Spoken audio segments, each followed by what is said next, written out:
Good afternoon and welcome to this edition of Border Report Live. Got a packed program lined up for you today. A little bit later, we're going to be speaking with our San Diego correspondent Salvador Rivera to discuss how ICE raids are impacting schools, educators, and students in the classroom. And he's also going to be talking about a visit to Southern California's Tijuana River Valley today by Democratic gubernatorial hopeful and former Congresswoman Katie Porter. Looking forward to that conversation coming up in just a little bit. But first, as always, we begin today's edition by taking a look at what's trending across the border. And we begin today here in Texas, where Texas Attorney General Ken Paxton's office says it is investigating 3 school districts that, quote, orchestrated student walkouts that were held to protest federal immigration policy and enforcement.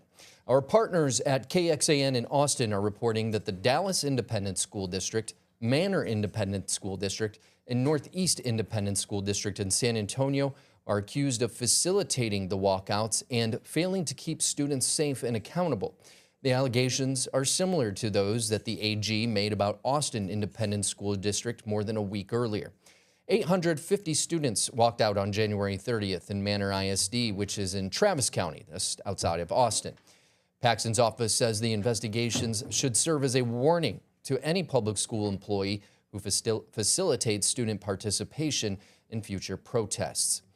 A teacher in Georgia was hit and killed by a man that Homeland Security officials say was running from an immigration arrest. 38-year-old Oscar Vasquez Lopez was attempting to flee a traffic stop when his car hit Linda Davis. Our partners at WSAV have the story.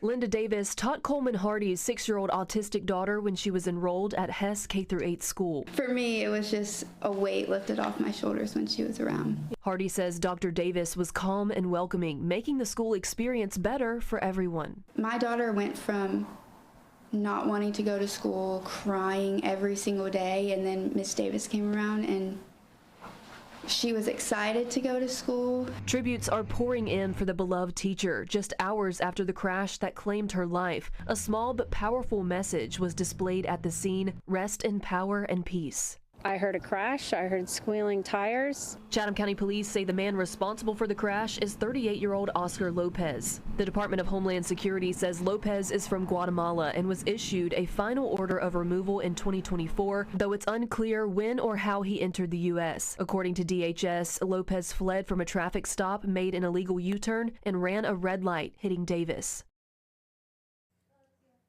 That was from our partners at WSAV in Savannah, Georgia. 8 in every 10 asylum claims are being denied at immigration courts. That's what new data from Homeland Security shows. Now, this study was released by Visa HQ and follows an analysis of federal immigration court records. The findings come after tougher standards put in place over the past year. Officials say the changes are meant to move cases quickly and reduce backlog, but immigration advocates warn the speed up could limit due process for people seeking protection. Federal immigration officials plan to spend nearly $40 million to boost detention bed capacity. They want a total of 92,600 beds nationwide. That's according to new documents released Friday. Protests have erupted across the country, including the one you see on your screen in Los Angeles.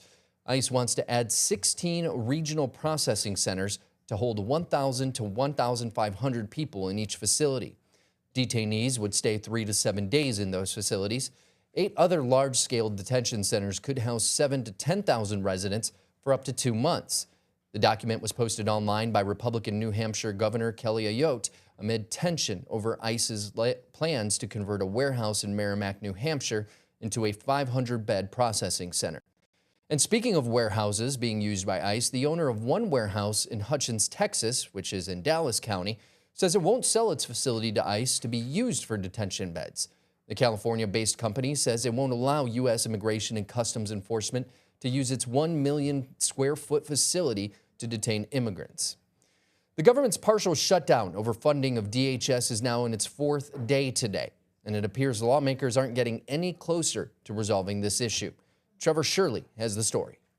And we're now starting to see some of the real-world impacts of the shutdown. Lawmakers are gone this week, even as the Department of Homeland Security remains shut down. Call your Democrat senator. Say, why aren't you paying the TSA agents? The funding standoff remains as Democrats want reforms to ICE and immigration policies, and each side blames the other for the shutdown. Democrats rejected a White House offer and sent their own counterproposal to the administration.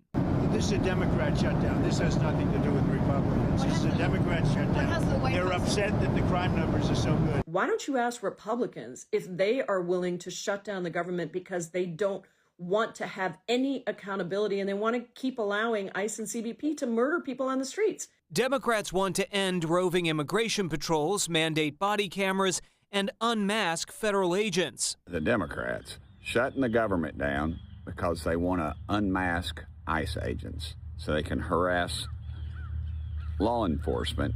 Details of the White House's counteroffer that Democrats rejected weren't clear. Their proposal is not serious.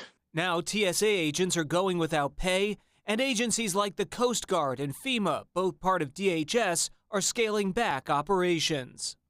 It's not expected Congress will vote to end the shutdown before next week at the earliest. Reporting in Washington, I'm Trevor Shirley.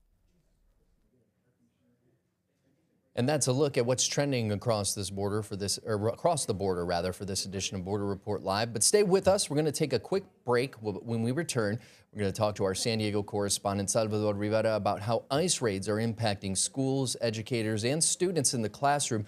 We'll also talk about a visit to Southern California's Tijuana River Valley today by Democratic gubernatorial hopeful Katie Porter. We'll talk more about that in just a moment. Border Report Live is back in 2 minutes.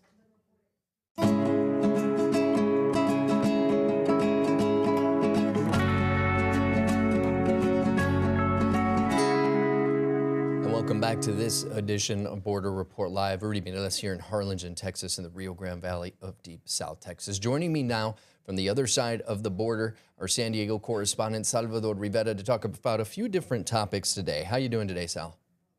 Doing great, Rudy. Hope you are also having a fantastic day. Oh, it's always a good day. I wanted to tell you about a lawsuit, that's something that was filed in court last week. And this all sort of began when President Trump took office. One of the first things he did is he removed a policy that prohibited immigration enforcement at schools, hospitals, and places of worship. And this is something we've been seeing a lot of in recent months in places like Chicago, Minneapolis, Los Angeles, New Orleans. So a group of 60 teachers last week from 18 states went and filed a court action. They want a judge to stop ICE enforcement, ICE immigration operations at schools or around campuses throughout the country. The teachers are saying that ICE is hurting the kids. They're intimidating the children, intimidating their parents, and a lot of students are staying out of school, hurting their education, and indirectly also hurting the others in schools. Keep in mind that for every child who reports to school, the state sends a certain amount of money to that specific school for programs. So when a lot of kids are staying out, the schools aren't making as much money, and they're going to have to start cutting back on after-school programs, sports programs, music programs. So that has a wide range impact. Now, the teachers are saying that students are not only being kept out of school, but their parents are being intimidated, and they're just simply not taking their children to school. They're also reporting on a lot of different activities that are going on behalf of ICE. They're saying that a lot of students are getting detained at bus stops. One example that they gave was back in October of last year, something that happened in Chicago. The teachers are saying that this is one example of how students are getting hurt. They're saying that there was an ICE operation near a school, and ICE officers, agents deployed tear gas, and that vapor, that smoke filtered onto a playground where there were dozens of kids playing on the playground. And so that is just, again, one example of what's going on. They're saying there's also parents who are refusing to sign documents that would help their children seek special education or sign them up for sports programs. And they're saying that parents are afraid to sign these documents because they fear that ICE will be given this information, and then in turn, they will come to them and get arrested. So the National Education Association has gotten behind this lawsuit, this court action. It is saying that all students, regardless of race, place of birth, language they speak, deserve schools that are safe. Now, the NEA is saying that just the presence of ICE agents around campuses is intimidating. It's scary enough, and they are basically terrorizing the students. Now, some teachers here in San Diego are taking it upon themselves to organize patrols. They show up early to school and they drive around campuses looking for vehicles that appear to be government vehicles, this big SUVs, cars with tinted windows. And so if they do spot these vehicles, they send out alerts to parents to keep their children away from campuses. This is something that's been going on. You're also hearing about teachers that are giving up their parking spaces inside the school property so parents can come in, safely drop off their students, and then drive off and not be afraid of parking outside the school. And as they walk the children to the campus, that they will get arrested and detained. So a lot of this is happening. And against this lawsuit, this legal action that's been filed in the state of Oregon, is people are hoping that ICE operations are stopped until a judge rules for a definite hold on these ICE operations that are going on around schools and other places of worship and hospitals. You know, it's very similar. You're seeing teachers kind of take action there in California. What we saw in Minnesota shortly after the shooting and killing of Renee Good back at the beginning of January, we saw similar action and kind of reminiscent of COVID times. We saw them, some school districts in Minneapolis, the Twin Cities area, kind of transition into a virtual learning environment. But I know some of the problems that they were facing were finding teachers that wanted to actually teach in that environment. We saw, you know, during COVID how difficult it was. The other side of that is, you know, how the learning capability, what the learning capabilities are of these students. We saw a lot of people fall behind, a lot of students fall behind during that online learning period. But it seems like this isn't just a problem that's happening there. It seems it's a problem happening wherever there has been an immigration enforcement. And if I'm not mistaken, I believe they actually did this in Southern California last year too. Am I wrong or right there? You are correct, Rudy. In fact, this online teaching was also brought up in this illegal action. The teachers are saying that a lot of children would rather learn online. But of course, as you mentioned, there's not a lot of teachers who are willing to go that route and take on that responsibility to teach online because it's quite difficult to do. There's not that interaction, that human interaction that takes place. So indirectly, it's hurting children in many, many ways because they're not only being kept out of school, but even when they try to learn online, it's just not possible. All right. Well, thank you so much for your reporting on that, Salvador. I know you've got some other reporting here. Katie Porter, former congresswoman, now looking to be California's next governor, paid a visit down to your area of responsibility today. Tell us a little bit about that. Well, County Supervisor Paloma Aguirre extended an invitation to all the candidates who are running for California governor. And so far, Katie Porter is the only one who has accepted that invitation. And she showed up this morning, went and visited several spots in the South Bay, Imperial Beach, which is one of the communities vastly affected by the sewage, as the sewage winds its way from Mexico into the Tijuana River Valley. Ultimately, most of it ends up in the Pacific Ocean. So beaches in Imperial Beach are been closed for hundreds of days already. It's been years since the beaches were cleared, or at least people were allowed to go in there for swimming or simply walk on the beach because the sand also becomes tainted by the pollution. So she visited that spot. She also visited a hot spot known as the Saturn Boulevard overpass, and this is where the river runs under Saturn Boulevard.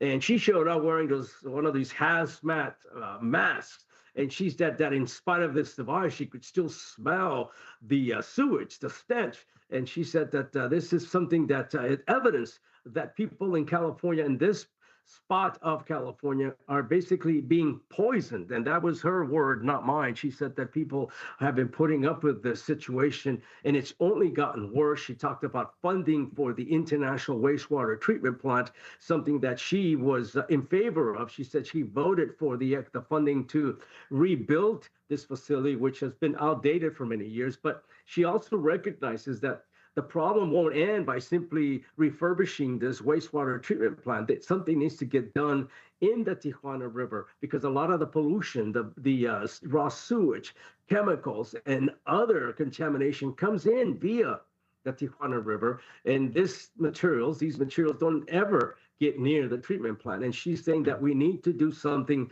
to divert the river, create some sort of program to block this contamination from coming in. And she's saying that we are responsible because 80% of the corporations in Mexico, the companies that are releasing the contamination into the Tijuana River, are American. And we should definitely take action to prevent these materials from flowing across the border and hurting Californians on this side of the border in the south portion of San Diego County. You know, and speaking of the Tijuana River Valley and Tijuana as a whole, kind of switching gears a little bit here from Porter's visit earlier today, can you update us on what violence is looking like right across the border from San Diego?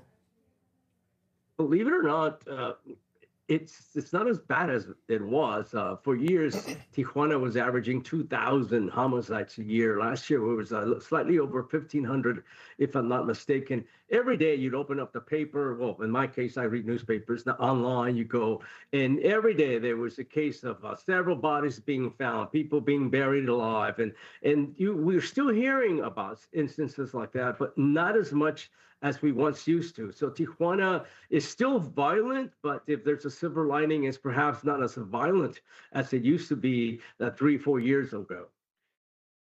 Yeah, and it seems, I know a lot of, with the Marine Corps, you know, big base there in San Diego, a lot of folks travel back and forth to Juarez, so I'm sure that kind of plays a role in bringing some of that violence down, as we kind of discussed with Julian, for example, a few times now in the last couple of weeks, kind of that gentleman's agreement to not really take Americans or deal or put Americans in danger. So maybe that has something to do with it, but we'll see. Speaking of Tijuana, we're going to get more into this in a moment, but first let me just thank you for your time today, Salvador. Salvador Rivera, our San Diego correspondent, talking about a few different topics for us today. We appreciate your time, Sal. You got it. Anytime. All right. Going back to the violence that's happening south of the border, and again, we'll touch on Tijuana in just a moment because we have some data to back up what Salvador just shared with us about violence decreasing in the city right across from San Diego, California. But we've got some pretty promising news now for the Mexican border city of Juarez, which is right over by Julian Resendez's area of responsibility. Now, it wasn't too long ago that Juarez was ranked among the top 3 most violent cities in the world. But a new report finds that Juarez has fallen to 17th on that list. Now, this new number is according to the Citizens Council for Public Safety and Justice. They're a Mexico City-based think tank that publishes the annual report mostly based on murder rates across the entire world. In 2019 and 2020, during the COVID pandemic, Juarez actually ranked 2nd and 3rd. Slight drop there year to year. Good news, but not good enough, right? During those 2 years, the city right across the border, as I said, from El Paso, Texas, recorded 3,100 homicides. But get this, for the first time in nearly a decade, 9 years, Juarez reported fewer than 1,000 homicides in 2025. Now, state authorities credit that decline on security cameras becoming a fixture on major streets and a noticeable drop after the transfer of more than 100 gang leaders to other jails in Chihuahua. We've actually talked about the security cameras in that area. If you'd like to see more reporting on that from Julian, especially the big camera and security center that they are building in Ciudad Juarez, right across the border from El Paso, you can visit borderreport.com, click on the search bar, and click Security Camera Juarez, rather. But moving on your screen there is a map of some of the most dangerous cities in the world. Now, according to the council, the murder capital of the world is Port-au-Prince, Haiti, followed by, on the other side of the globe, by Mandela Bay, South Africa, and 3 cities, as you can see there, with some major gang problems in Ecuador: Babahoyo, Ecuador, Macala, Ecuador, and Quevedo, Ecuador. Now, Culiacan, Sinaloa, which has been the epicenter of an 18-month fracture in the Sinaloa cartel, ranks 6. Nearby Ciudad Obregón is number 9, and the port city of Manzanillo is 11th. Tijuana now follows Juarez at number 18. Meantime, New Orleans, Cleveland, and Memphis are included in that list at numbers 41, 43, and 46, respectively. Those were the only 3 American cities in that report. Just one more time for those of you who are been following the crackdown across the country in different cities across the country. New Orleans, Cleveland, and Memphis are the only 3 American cities on that top 100 list. And that's a look at those cities. We're going to have more headlines in just a moment, so stay with us. Border Report Live is back in 2 minutes.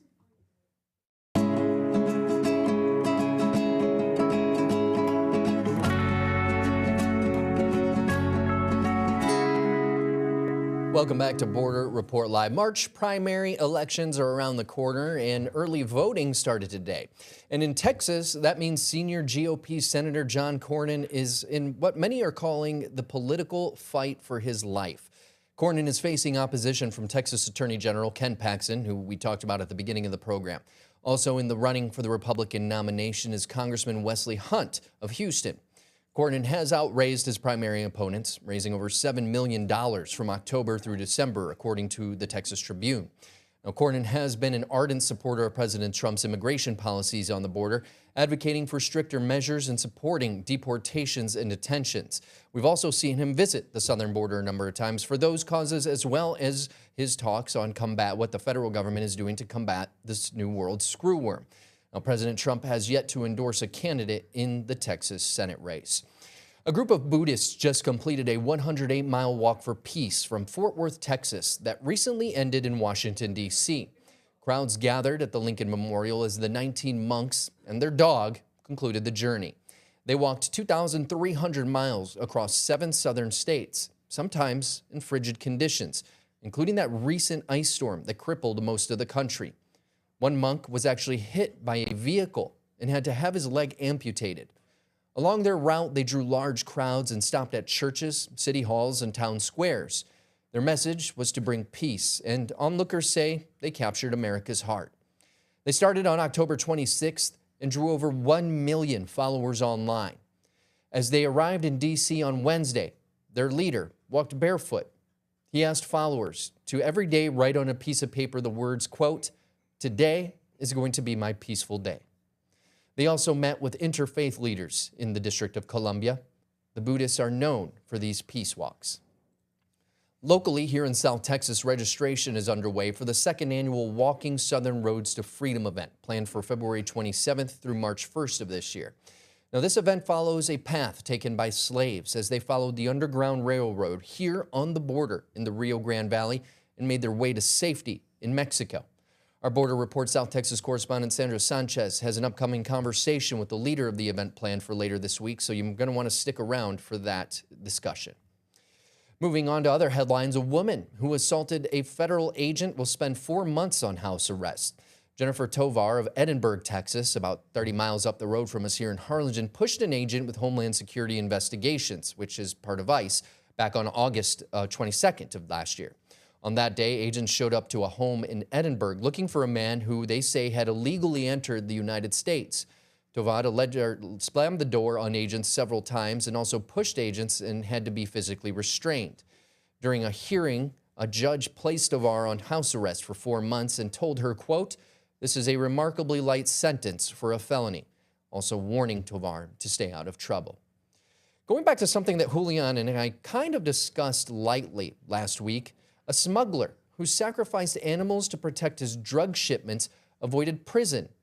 Hector Reyes of Mission mailed cocaine from South Texas to New Jersey, and he apparently believed that sacrificing animals could protect his drug shipments from law enforcement, something we talked about from the 1989 kidnapping and killing of American Mark Kilroy. In 2021, according to federal prosecutors, Reyes acquired a 5-week-old female jaguar, quote, intended for sacrifice. That's a picture of the animal on your screen there. The U.S. Fish and Wildlife Service rescued that jaguar, but not before Reyes had the cub declawed. He claimed he was just trying to keep the jaguar as a pet. In 2023, Reyes was arrested in Monterrey, Mexico, where he was living under the protection of the Gulf Cartel. He pleaded guilty to a federal drug trafficking charge and violating the Federal Endangered Species Act. During a hearing, Reyes was sentenced to time served, the 34 months he'd already spent in jail. No information was released on who is caring for the baby jaguar. Before we go, we wanted to remind you that you can stay informed on the story shaping the U.S.-Mexico border as Border Report Live brings you real-time updates, expert insights, and voices from both sides of the border in podcast form. You can listen there at any of the places at the bottom of your screen. That's going to do it for us today. For Salvador Rivera in San Diego, I'm Rudy Mireles here in Harlingen. We'll see you next time.